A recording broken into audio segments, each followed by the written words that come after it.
Hello, everyone. We're going to get started. Just as a way of introduction, my name is Alex Nuti-de Biasi. I'm the managing editor of the Journal Opinion newspaper, and I will be facilitating tonight's forum. Monique Priestley is coordinating the technical side of tonight's event, and I'm actually going to turn it over to her in just a moment for a few ground rules. In a moment, we're going to meet some of the candidates standing for election to the Bradford Select Board this year. Just as a little bit of background, most of you probably already know, but typically in Bradford, a town meeting, our candidates for Select Board and other offices are nominated on the floor of the Bradford Academy auditorium during town meeting. Of course, we can't do that this year. We weren't able to do it last year. We can't do it this year. So what's a little unusual for Bradford is we're voting by Australian ballot. Now, typically at town meeting, when candidates are nominated at from the floor, they have a few moments to, or a few remarks to say why they're seeking office and you know what they hope to accomplish by being on the board. So that's really what tonight's all about. We just want to hear from them about what they're hoping to do and accomplish if they're elected to the board. You know, this isn't a debate. It's really just a forum to try to gather a little bit of information from our candidates. I'll be asking all the questions tonight, but as Monique will explain in just a few moments, if the viewers who are watching on Zoom have a few questions, you know, you can let me know, and I will try to get to as many as we can. So again, I will ask the candidates to introduce themselves in just a couple of minutes. I did also want to just give them a heads up and everyone else a heads up that I will be asking them to limit their responses to questions to 2 minutes or less. And I will give all when they approach that limit. And also we will be ending hopefully earlier, but absolutely no later than 6 p.m. tonight because a lot of us actually have additional meetings that we need to get to this evening. So I will definitely be cutting off discussion no later than 6 p.m. So with that, Monique, did you want to outline a few rules? Yeah, and I should have started the stream to Facebook, so I'm going to do that. But first, the Q&A, so anybody who's on Zoom who wants to ask questions, the chat is turned off just so things don't get distracting. But the Q&A feature, you can click on that and then type in a question. Everybody here, Alex and the candidates will be able to see the question, and then Alex can pick and choose kind of which ones he wants to ask out loud. And I'm going to stream this. 1 second.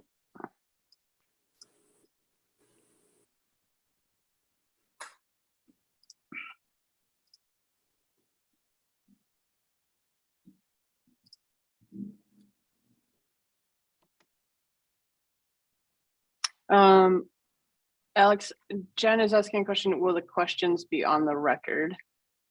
I guess that it is maybe like all of the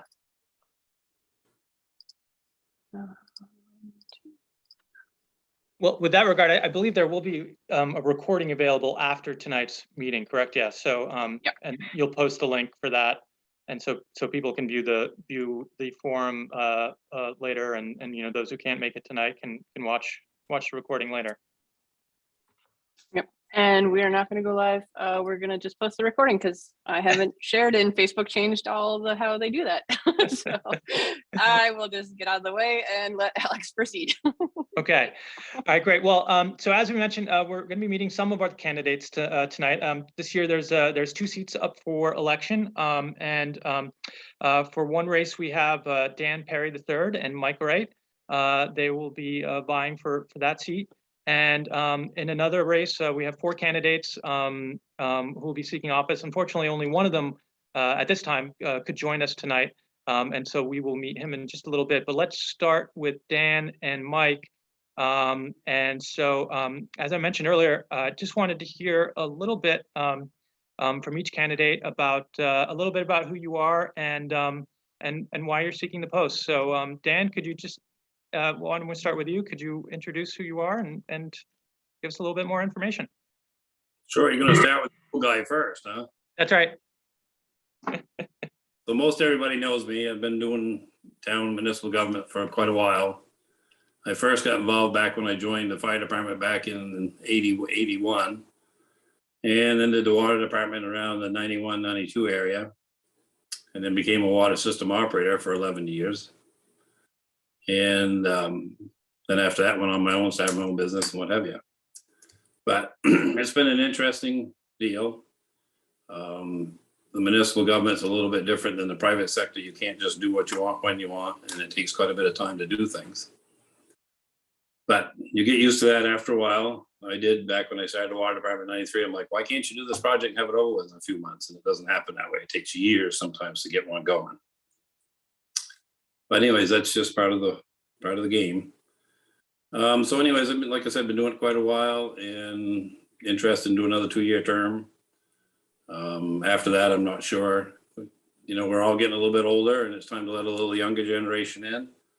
And it's been working out pretty good with a little crossfade, from starting with Randy deciding to give up his seat last year and then Ted this year. And you'll see it progress down through because new blood is not a bad idea. So that's pretty much it. And want everybody's support if I can, and work really well on the budget thing. I was asked quite a while ago, and I did a lot of budgeting back when the water department was around. And that's kind of my forte. I kind of like that real well, and it's a challenge.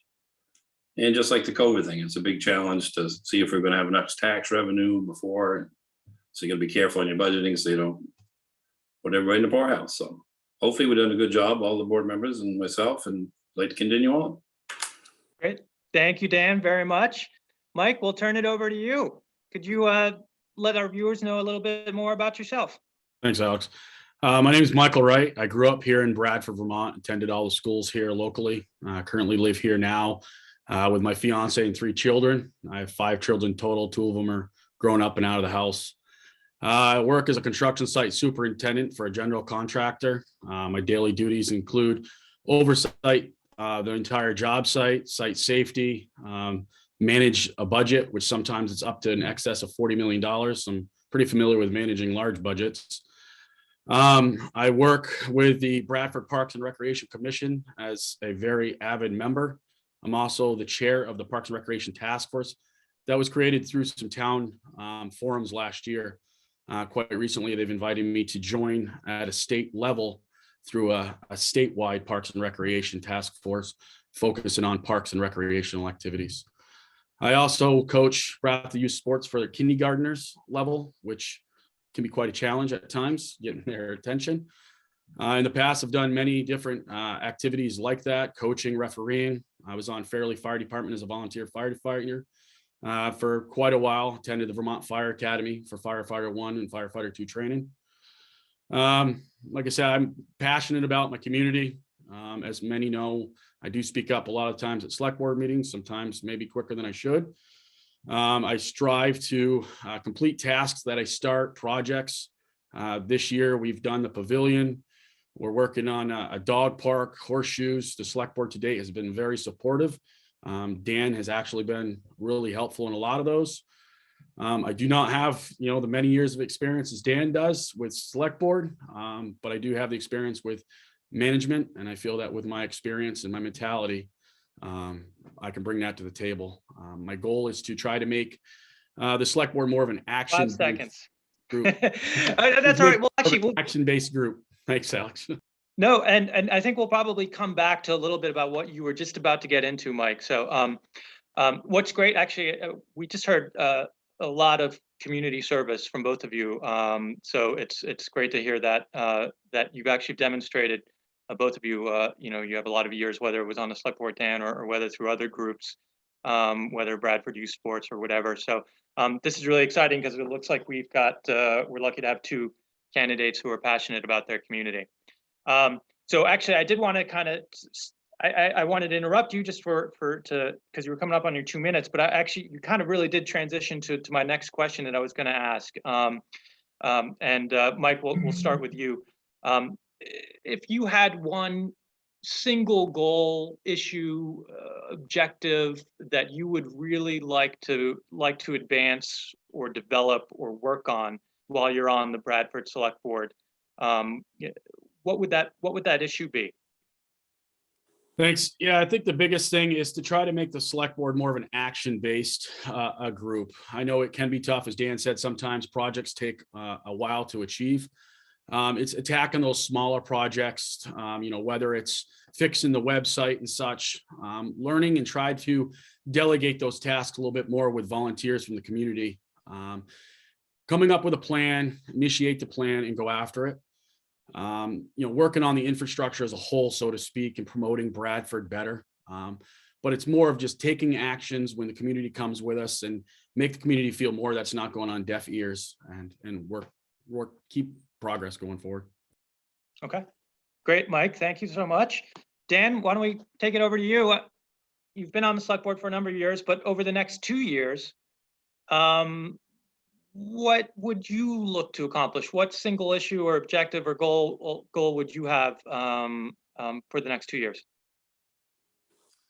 Well, one of the things that just came up, it's been up for quite a while, is, like Mike said, the website. We had Paul Hunt in the other night and show us a little bit about it, which was really quite shocking. I mean, I've used it for a lot of things, the graphics part for mapping and stuff like that. It's about all I do with it.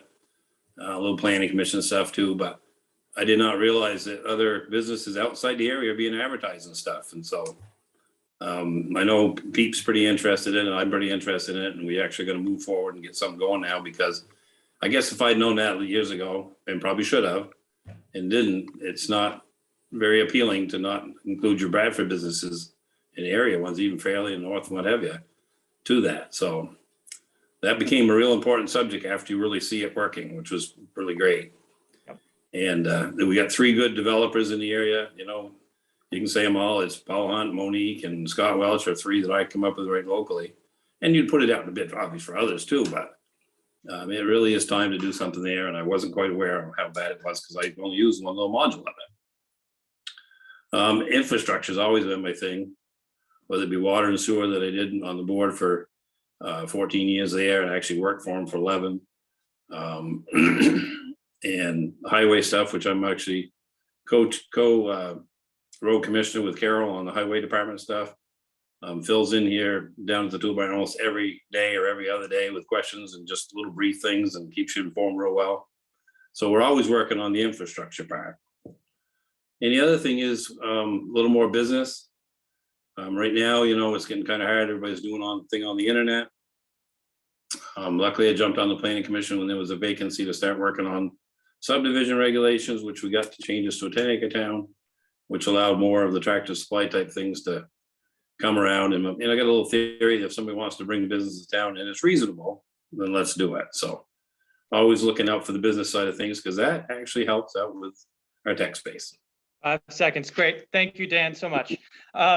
So at this point, I did want to just remind folks, anyone who has any questions for our select board members, just to feel free to type them into the Q&A at your leisure convenience, and I will get to them as we can. I think one very important aspect of being on the select board is that you are supervising employees. Dan, you just brought it up. So that's really an important element, because as volunteer board members, you are supervising full-time paid employees, quite a number of them in Bradford. So that is a very delicate role. And I was wondering if you could, and we'll start with you, Dan, talk a little bit, since you have experience as a select board, about your approach to managing employees and staff as a board member in Bradford. Good question there, Alex. We do have a lot of them are very fortunate, but they all are very receptive to talk to select board members, even outside of the meetings. I sign off on the payroll with Jennifer about every other Wednesday or so, and get to see all the time what have you there. Another important feature, in case somebody's running longer than they need to or what have you, at least you can ask a question and get it explained to you. Pretty much the highway guys I keep an eye on, and obviously being on the water commission, John and Mike at the water department too, water and sewer, and just listen real well, and work the small little glitches out if we have any. But most of the time the department heads are great. We've got some really good people in there. We really do have good employees that kind of take charge of their department, but they also keep everybody informed, and that's really nice to do. But I've, other than that, during the summer, I do a commercial camp laundry where I've got about 60 employees. It's only a short period of time, 6 or 8 weeks, but you still got to take care of business. And so, but yeah, most of the time they're all really receptive and they really keep you informed, and that's important. Great. Okay. Thank you, Dan. Over to you, Mike. I think you mentioned you have some professional experience managing employees. Now, I was wondering what you've learned through that experience, and how you would bring that to a position on the Bradford Select Board. Yeah, thanks. Yeah, as I said, construction superintendent, work on a construction site. The one thing I learned is there are many different personalities when you're dealing with projects, especially nowadays with COVID. A lot of people are on edge. But to Dan's point, there are a lot of department heads that are great to work with. I think that if I'm on select board, continuing working with that communication with the department heads to ensure that the town employees are happy with what they're doing, find out ways that we can support them better if need be, whether it's financially or, time off, just working with them better.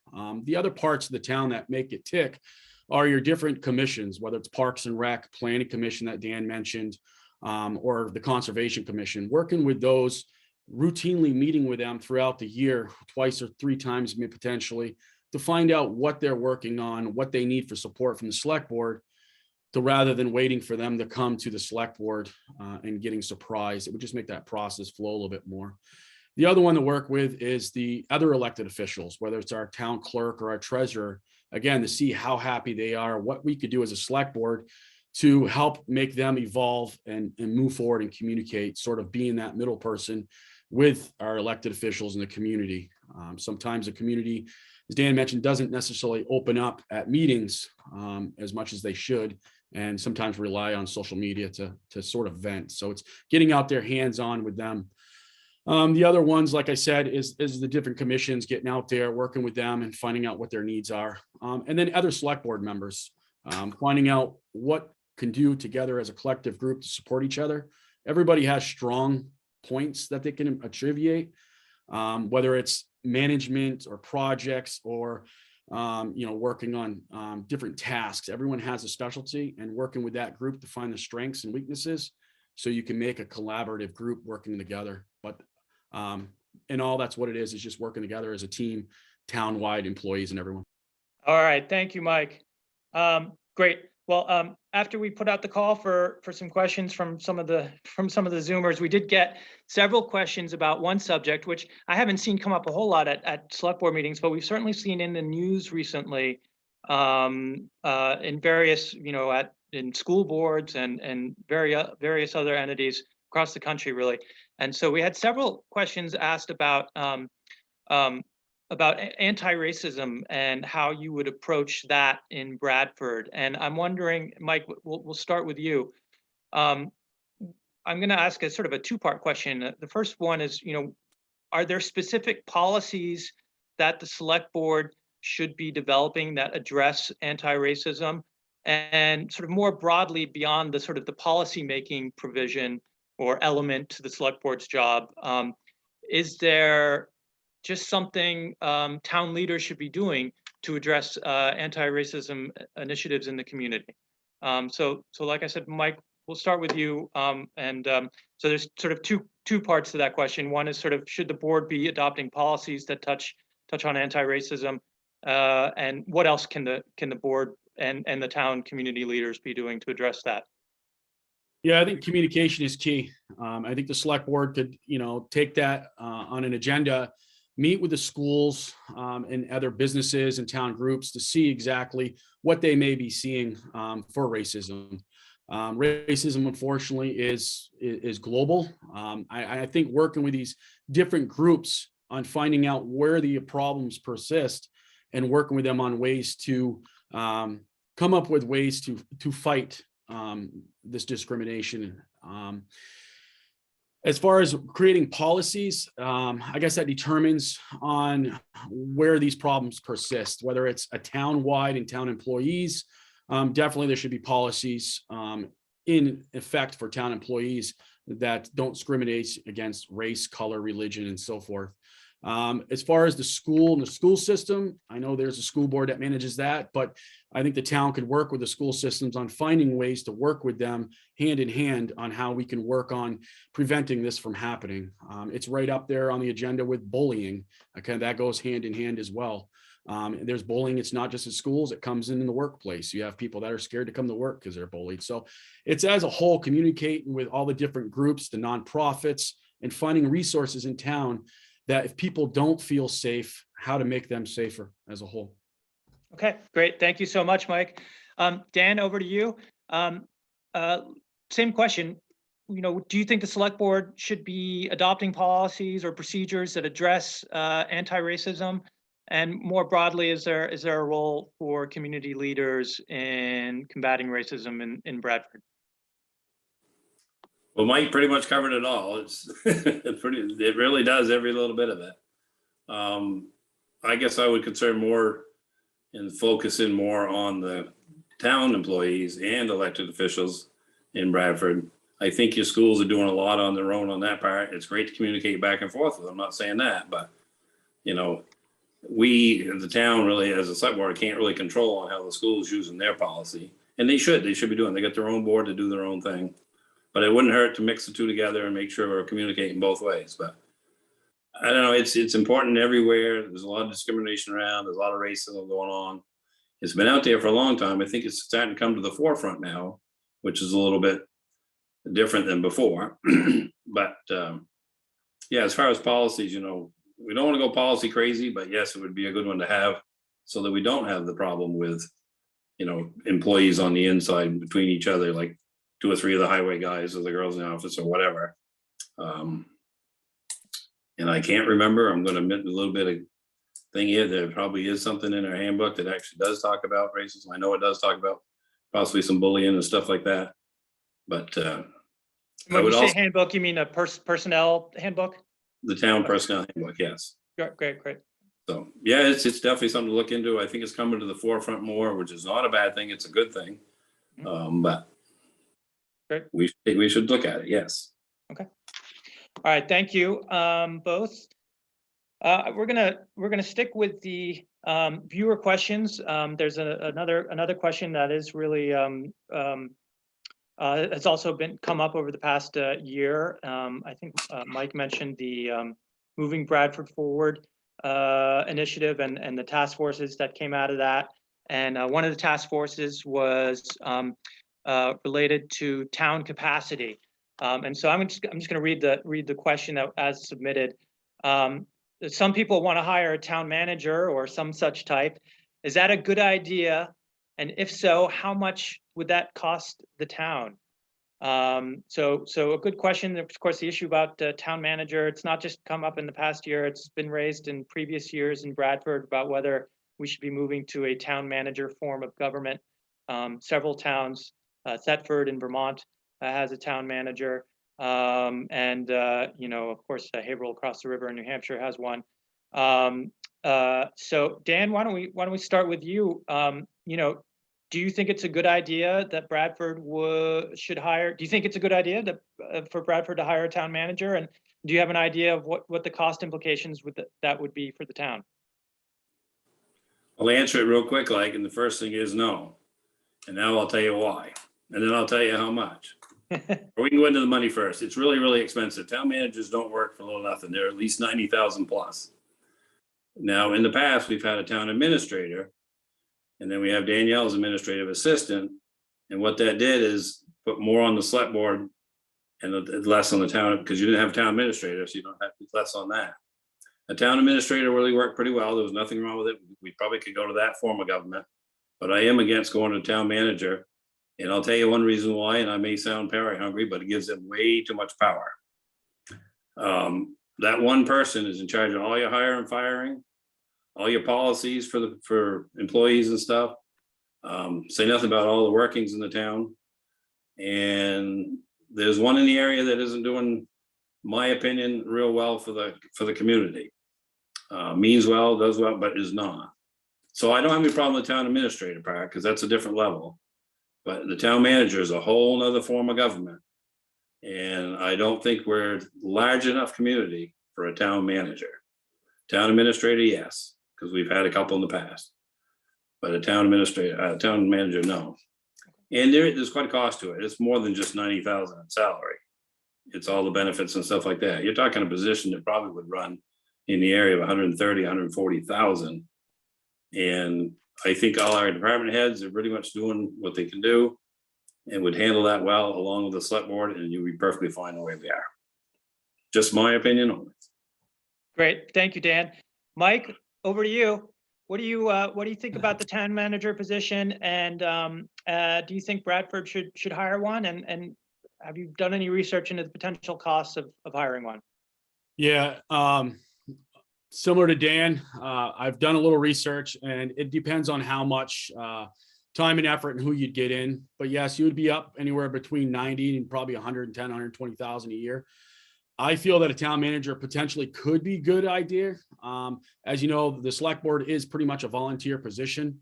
The town manager could be that person that could communicate more with the different department heads, chase down different grant opportunities that are potentially out there to help pay with infrastructure items, work with our department heads, looking at sidewalk repairs, where new stuff can go, work with our planning commission and our other commissions that are in town.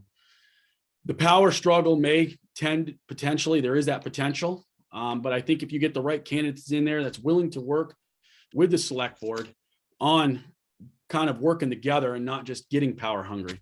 That being said, I know from hiring and firing people that you could hire someone that looks good on paper. They think they're going to work, and as soon as they come in, it doesn't work. So I agree with Dan that a town administrator bringing that back would be the good first step, and keep exploring the option for a town manager. So I'm open for a town manager, but I think we need to take the proper steps to move in that direction and ease into it slowly to make sure that is, as Dan mentioned, what's needed for Bradford with the amount of people that are in Bradford.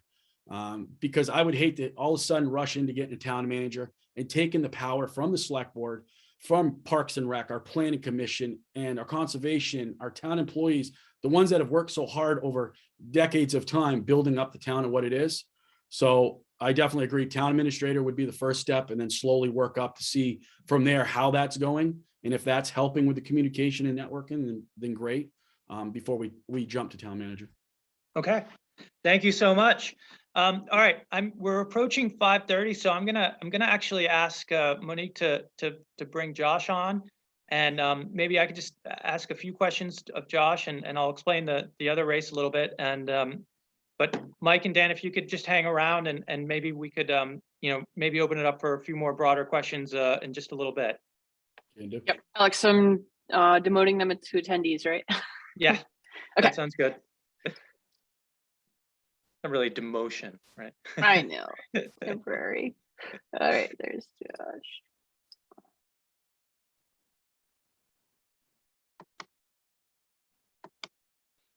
So while Monique brings Josh up, I'll just we just had Dan Perry and Mike Wright talking about they're both seeking the 2-year seat on the Bradford Select Board.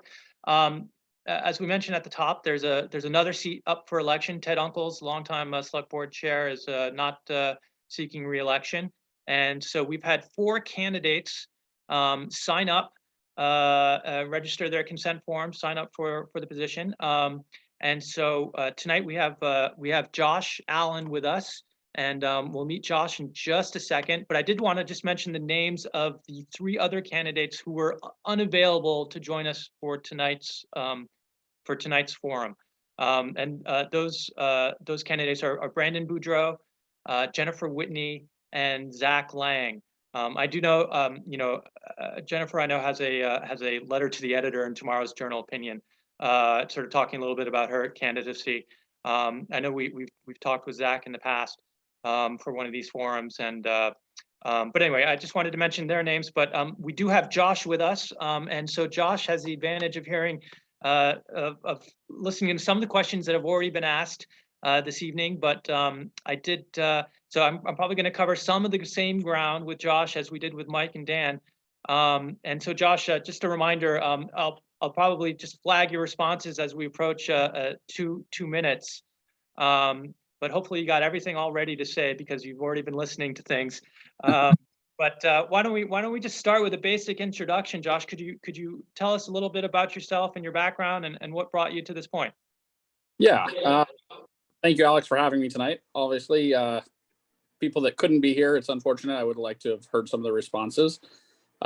Anybody that's willing to put up their name to be part of this may be slightly crazy, but also is valued because public service is very important. And unfortunately, there aren't enough people that are willing to do that sometimes. So thank you to the other candidates for putting their name in the race, and good luck to everybody. I've been a local resident here in Bradford since I was 3 years old. I'm now 43, so 40 years in the town of Bradford. I served on the Oxbow board for a while. I also have been on several other boards, Northeast Slopes out in East Corinth, Vermont, and Bradford Youth Sports. I've spent a lot of time volunteering in the town, doing things around here, everything from Parks and Rec work, helping on some trail maintenance and things like that around here. I'm a local business owner here in town, and I think that my thought process is I have 4 children. I would like them to consider this town home as well. I know there's many amazing places out here in this country to go to and move to, and I think this is one of them. And I think that I've raised my family here and continue to do so, and I would like them to have that option to be in a community that is small and unique and special. And the only way to do that is to make sure that Bradford stays great.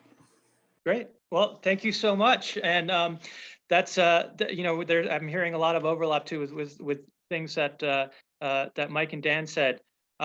So let's move on to your goals and objectives for being on the select board. Is there a single issue, a project, or just a goal that you have that you would want to accomplish over the next 3 years on the Bradford Select Board? Well, I think probably one of the largest concerns that I have in the town as a taxpayer in this town is our tax bill. And I know that that's a large concern for a lot of people. We do have a large elderly community here.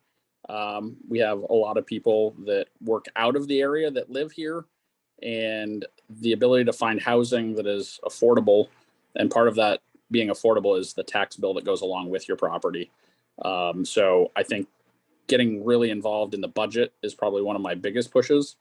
I'd like to see if there's ways that we can cut it down or ways that we can fund things other than tax dollars and try to take care of some of those people that are really hurting for their tax bill every year.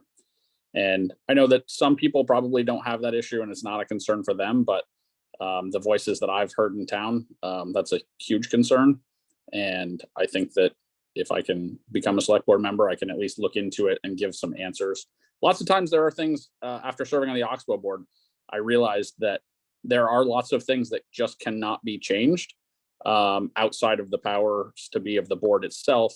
There are things that are state law and federal law that will prevent us from changing, but we can come up with great ways to fund things other than the tax dollar. So that's kind of one of my biggest pushes. The infrastructure in our town, I think, quite honestly, our road crew has done a fantastic job. There have been lots of great improvements. There are still some areas that need to be worked on, but I do think that Phil and his guys have really done a fantastic job in getting out onto all of the roads, not just the main roads right in town. But currently I'm living on a dead end road and I see them regularly. Even when there's not storms, they're still checking the road to make sure there isn't debris in the road and things like that. So I do think that that's, super important that we continue that great work. None of us are getting any younger. And myself, getting involved now gives me several years to be able to put time in. So I'm not looking for just a 3-year term.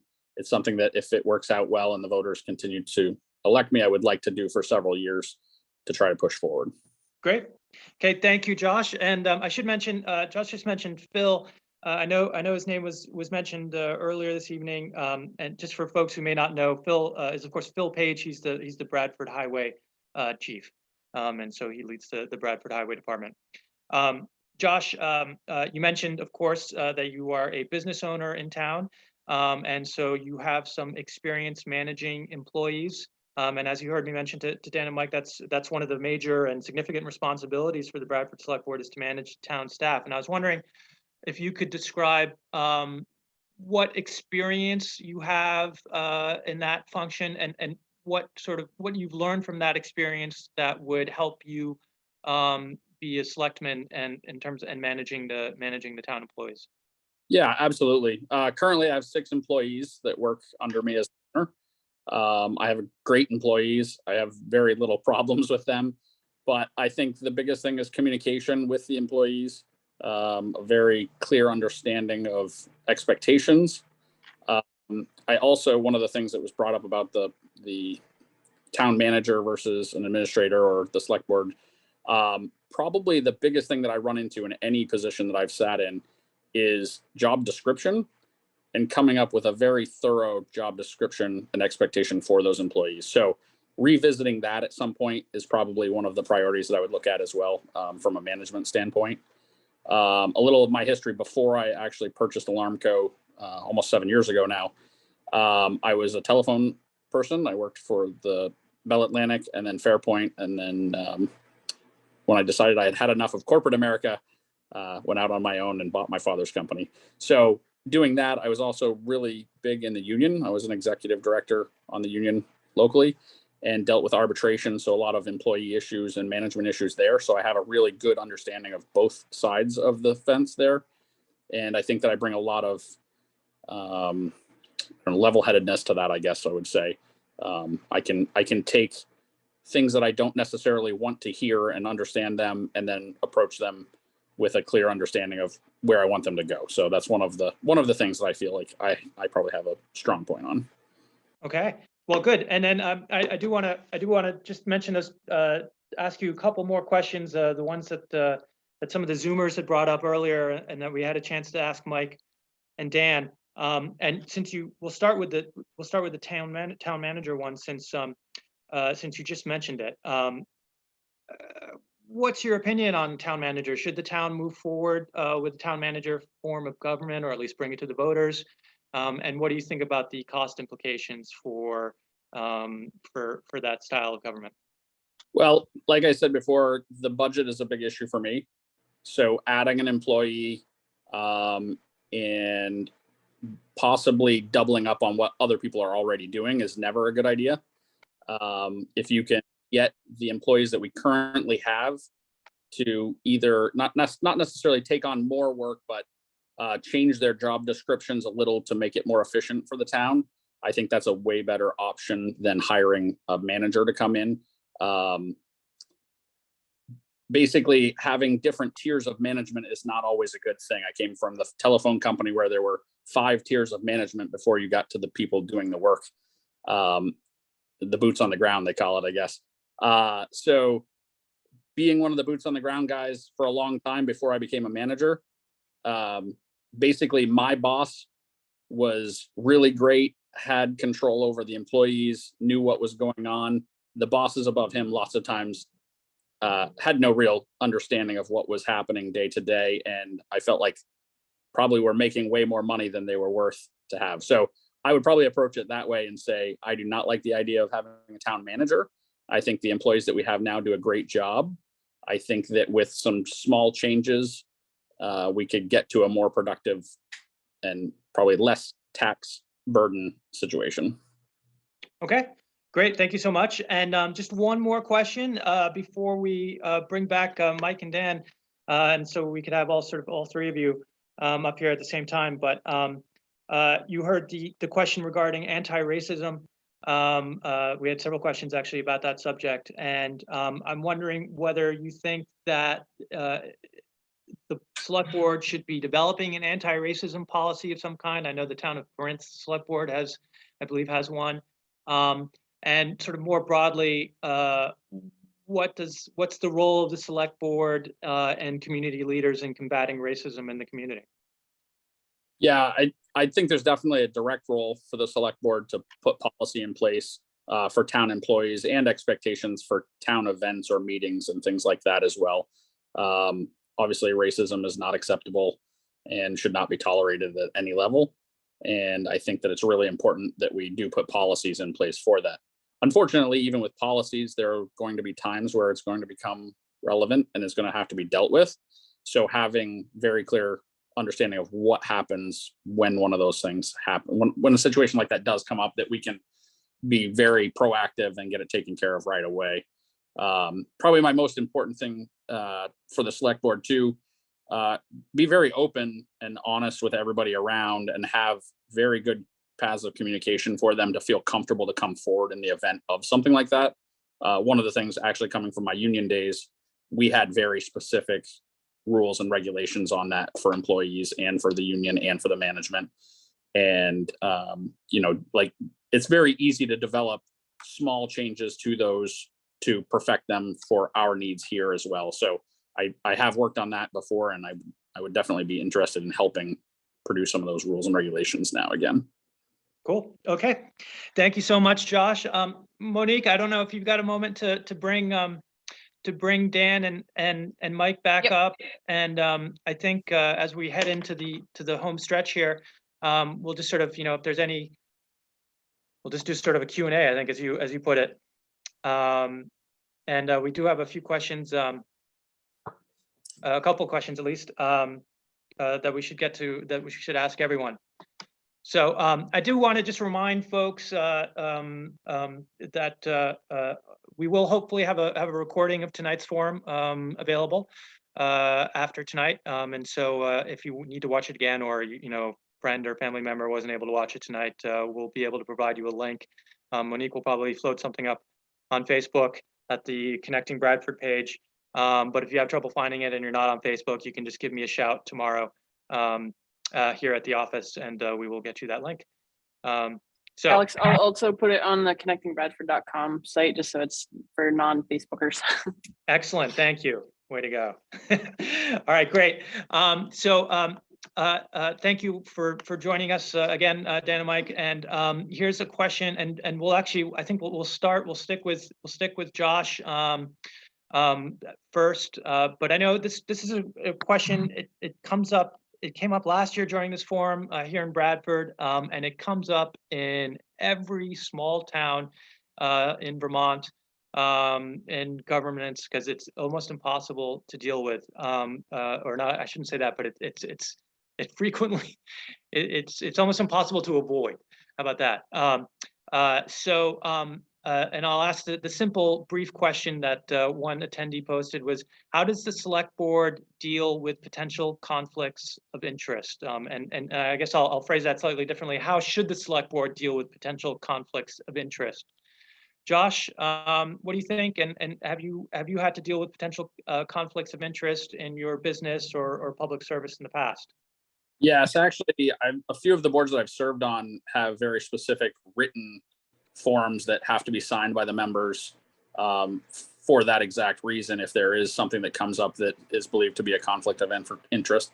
I think most times, like I personally do some work with the town of Bradford.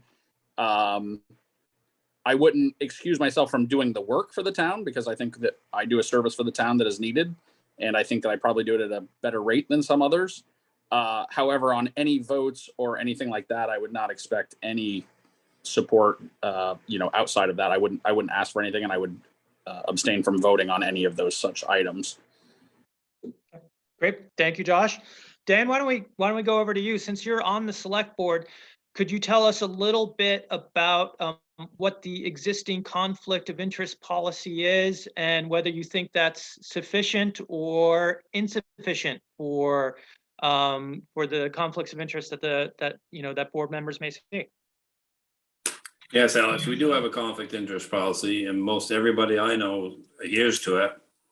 For example, at select board meetings, when there's issues that any of my other members have anything to do with, they always make sure that they're recuse themselves for the vote or what have you it may be. It is very important, and like Josh said, I do a little, not necessarily work, because all the work I do for the town, I do it for nothing anyways, but as far as selling things to the highway guys and others once in a while, a tool. But it doesn't make any different than the conflict of interest or not. There's no place to get it immediately when they need it, or rent them a pump or something like that for a water problem. And half the times, and I'm not bragging, but I don't charge a whole lot for it. And Just feel that's part of the supporting of the community. So I haven't had any that I can recall. And I have never, ever, and never will try to profit off the town of Bradford, and always recuse myself when there's something like that. It is a very important part of it. Some people, you can swear up and down that you're not gonna profit or benefit from it, and they won't even listen. They just think you are no matter what, but we really, really don't. And all the years I've been doing it, everybody is really conscious of that, so. Okay, great, thank you, Dan. And Mike, over to you. What can you tell us about conflicts of interest and how you would approach them on the select board? Yeah, thanks. Yeah, as Dan said, I know I've been into several select board meetings, and several times select board members have recused themselves from voting, whether they're part of a business like, say, Dan or Josh has, or part of a commission or group like Planning Commission or the Fair Association, as one member is. A lot of the select board members are part of different commissions because the lack of volunteers, and which is good to see because it shows they have a passion for it. I think the smaller items like Dan's talking about, tool rentals, I wouldn't consider that necessarily a conflict of interest. He's running a business, it's local to town, and it's an asset to have there. Josh's business as well, it's a large scale, and I know he has accounts. I wouldn't consider that a conflict of interest as long as it went through the proper protocols. If he should be allowed to put out proper bids on jobs as other jobs are. To Josh's point, I think he's on the right track that, as long as he recuses himself from vote and tries not to persuade the business, so to speak, but, a lot of the times the numbers are what matter. I do believe in supporting our local businesses. Both Dan and Josh have a local business. So I think it's important to support them and not necessarily turn away from them if they're on the select board because they have local businesses. Part of the select board's job is to support our local business and our local economy and keep our tax dollars here in town. So conflict of interest is always tough. We run into it on construction sites. A lot of times we shop with local lumber yards and not the same old ones. And we do get people that approach us to say that we're favoritism certain people because we're friends with them, so to speak. And it really comes down to the bottom dollar. If a business or company gives us the best bid, that's going to, as Josh mentioned, that's going to be the best budget item for tax dollars to be well spent, then it should go to that. But I think that so far, this current select board members do a very good job recusing themselves on votes. It does come a fine line, but I think we can handle it. Great. Thank you, Mike. Okay, before we get back to more Zoomer questions, I did want to, sorry for that phrase. I did want to ask one question that got submitted to me by a letter writer. And I know I think we asked this last year or something similar to similar. So I've asked all of you tonight, what you would be hope to accomplish over the next 2 years or 3 years as a board member. I'm going to ask a similar but different question, and I really want you to sort of distinguish between the two. And this is about long-term vision, and I want you to think about a pie in the sky new initiative for Bradford, regardless of cost. What kind of amazing thing would you love to see Bradford have 25 years from now? And I'm wondering whether that, whatever that is, how that kind of shapes your vision for Bradford over the coming couple of decades. I mean, you all have been involved with Bradford for a long time, so I think it's fair to say that you will be involved with Bradford for a long time. So you should have an idea of something just pie in the sky, forget cost. What would you like to see in Bradford 25 years from now that the town currently lacks? So why don't we start with Mike? Hey, thanks. Yeah, I think the biggest thing is a lot of times people look at the short term and not necessarily long term. So I'm glad you went out that far. I think the biggest thing is we all are in agreement. We want to make Bradford a place that people want to come visit. They want to play. They want to live. We want to bring businesses to town. If I had to say the 25-year long, I would like to see indoor recreation facility with an indoor pool. I think Peeps brought it up in a meeting before back in the 60s. It was brought up that there would be a pool in town. And here we are in 2022 and we don't even have a swimming hole. I'd like to see better ball fields and such for our youth to use that potentially gets leagues and stuff to come to town. We need to work more on attractions, affordable housing. I'd like to see more housing in Bradford. We are considered a hub. We're right off I-91. A lot of our neighboring towns come to Bradford, look upon us.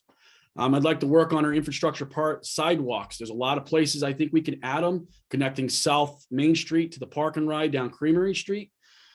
Fixing our existing sidewalks a little bit where they're crumbling to get people out and about more on their foot traffic. I'm passionate about parks and recreational facilities, as many know. I think keep moving in that direction, improving and expanding that, and promoting Bradford. I'd like to see Bradford where you can Google Bradford, Vermont, and you all of a sudden you see everything that's in Bradford instead of just a random picture here and there.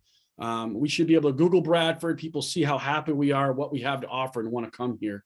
Growing up in Bradford, I've been here during the worst of Bradford and the best of Bradford. And we always want our town, when somebody hears Bradford, Vermont, say, hey, let's go there. So moving forward, I'd like to see more opportunities in Bradford, whether it's housing, better infrastructure, more parks and recreational facilities, just basically more opportunities in a place that people want to come to work and to bring the business to thrive.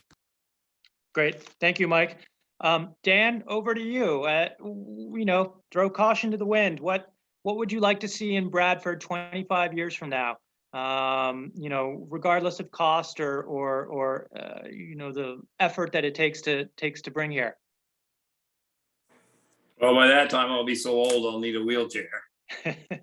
So the sidewalk thing's a great idea. And Mike's right. We talked about a swimming pool years and years ago, but it's been pretty much cost prohibitive for a while. I mean, you're talking, you thought the town manager thing was expensive. The pool thing, just the yearly maintenance and stuff would be. So that would be a great thing. There's no question there. If the skies are high, money's no object, then sure, why not? Probably a little more industry or something like that. But of course, that's not expense on us necessarily, except for the infrastructure. And we're sitting pretty good with infrastructure. Water, sewer is in great service. Power is decent. So we've got the basics to get that done. Recreation is a great idea and a great thing. We've done pretty good years ago with Elizabeth Park to get that going.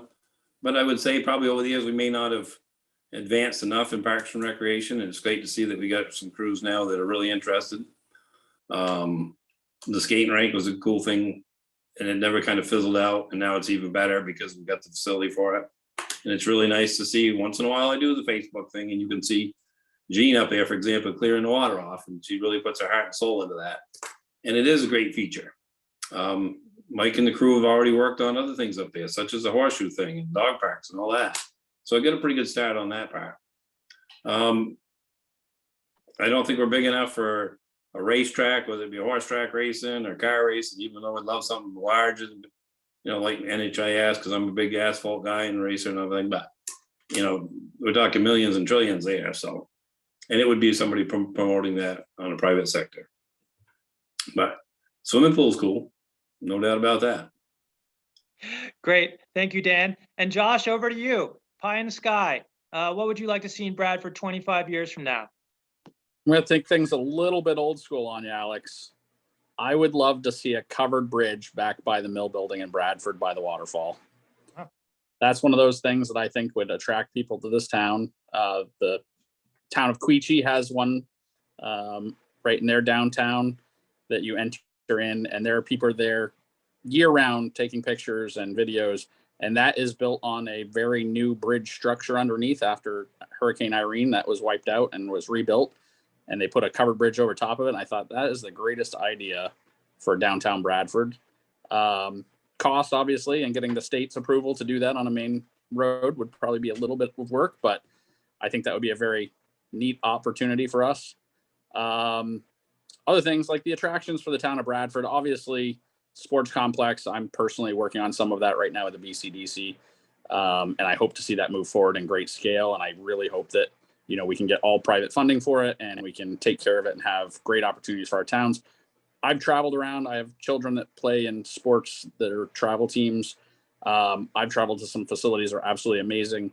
And the people that it brings into that area and the people that move to the areas that have those amazes me. As a parent, and I know Dan and Mike, both parents, we do what we can for our kids.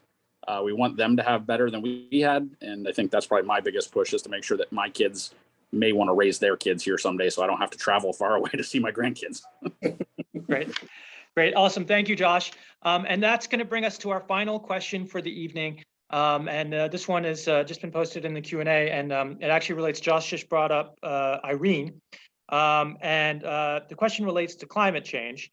Of course, we often think of climate change, as we should, in a global fashion, but it is very much have some local impacts. And in particular, we've seen a couple of towns in the Upper Valley in recent years really struggle with reacting to storms and the damage caused to roadways our local infrastructure that the town is in charge of, that the select board is responsible for.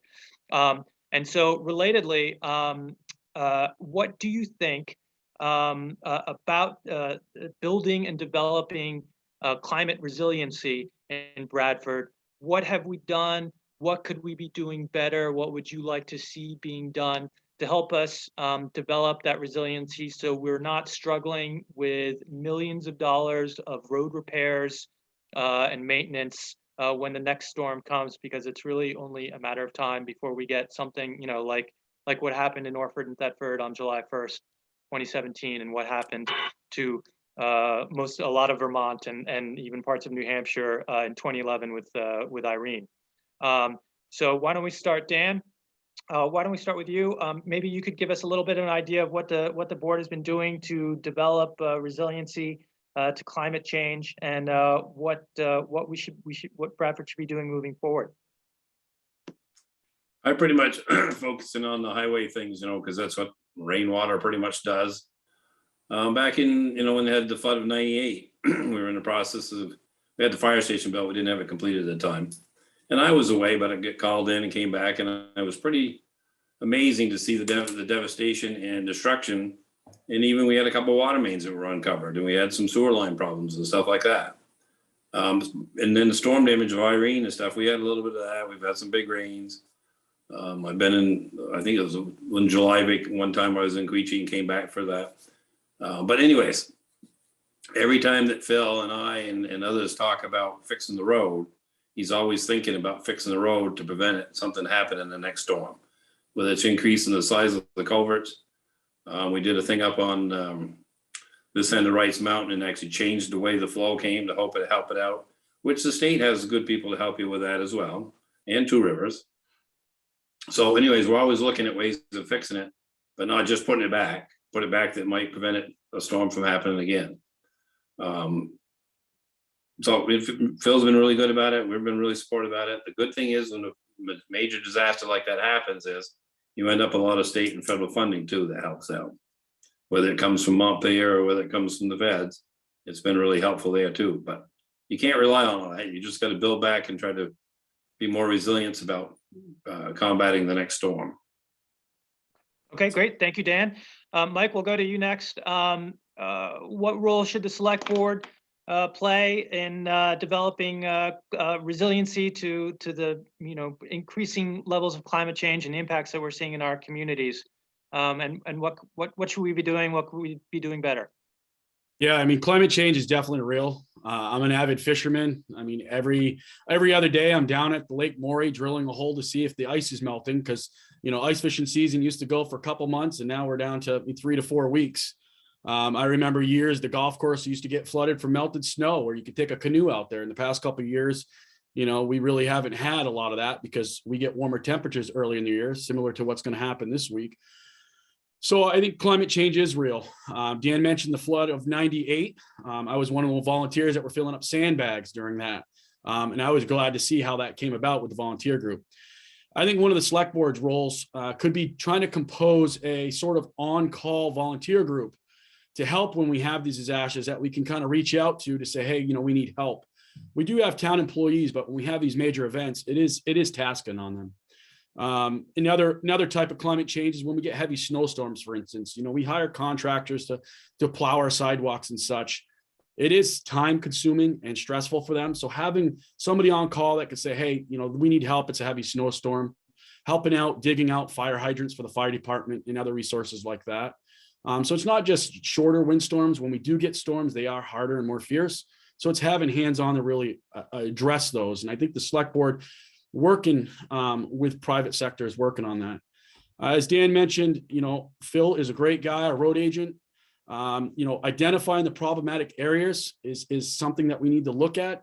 The tough thing is a lot of the water crosses state highways, and we can't just say, hey, that's a problem. Let's go up, dig up the road and fix it. We have to get all that approval from the state level. So if we identify those problems and try to address those as soon as possible.